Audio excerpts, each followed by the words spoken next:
आपने सुना कि बीजेपी के जो प्रवक्ता है, जो प्रतिनिधि हैं, वो कह रहे हैं कि हम चाहते हैं कि विपक्ष पूरी तरह से इसमें सक्रिय तौर पर भाग ले, रचनात्मक जो सहयोग है उसकी उम्मीद जता रहे हैं।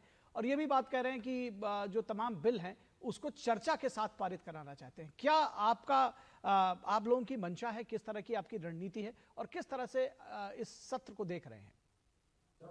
नमस्कार आप सभी को। निखिल जी, जी। धन्यवाद, आपने इस चर्चा में भाग लेने का मौका दिया, इसके लिए तो आपको धन्यवाद। और सभी साथियों को भी धन्यवाद। निश्चित रूप से देश की 140 करोड़ जनता के सामने सबसे बड़ा मुद्दा हम्म। पहलगाम में जो आतंकवादी घटना हुई, जी। 250 किलोमीटर इनपुट होने के बाद भी हम्म। ये जो चूक हुई है शासन की तरफ से, और जिस तरह से इस सबसे बड़ा मुद्दा इस देश के सामने आतंकवाद की घटना पहलगाम में जो हुई है, हम्म। और उसमें जो सर्वदलीय बैठक 2 दफा बुलाई गई, जिसमें अफसोस है कि हमारे देश के प्रधानमंत्री नहीं आए, और मुख्यमंत्रियों की भी मीटिंग बुलाई गई तो केवल एनडीए और भारतीय जनता पार्टी के मुख्यमंत्रियों की।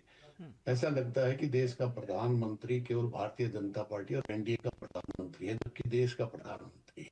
इसलिए आज सबसे बड़ा सवाल तो यह है, पूरे प्रतिपक्ष ने कहा था कि इस पहलगाम की घटना और उसके बाद के घटनाक्रम पे संसद का सत्र बुलाया जाए, और देश के किसान जो आज भाव नहीं मिल रहा उसके लिए तरस रहा है, देश का नौजवान रोजगार नहीं मिल रहा है, और मजदूरों पे जिस तरह से हमला किया जा रहा है 4 लेबर कोड के माध्यम से, अभी करोड़ों मजदूरों ने पूरे देश में इसके खिलाफ आवाज बुलंद की है।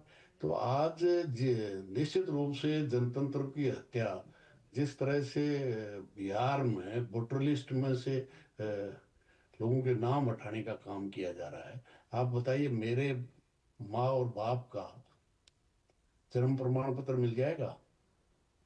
मेरा तो जरूर मिल जाएगा क्योंकि मैं पढ़ा हूँ, लेकिन उसका भी जन्म प्रमाण पत्र नहीं है, डेट ऑफ बर्थ ही है। तो किस तरह से मतलब जनतंत्र संवैधानिक है।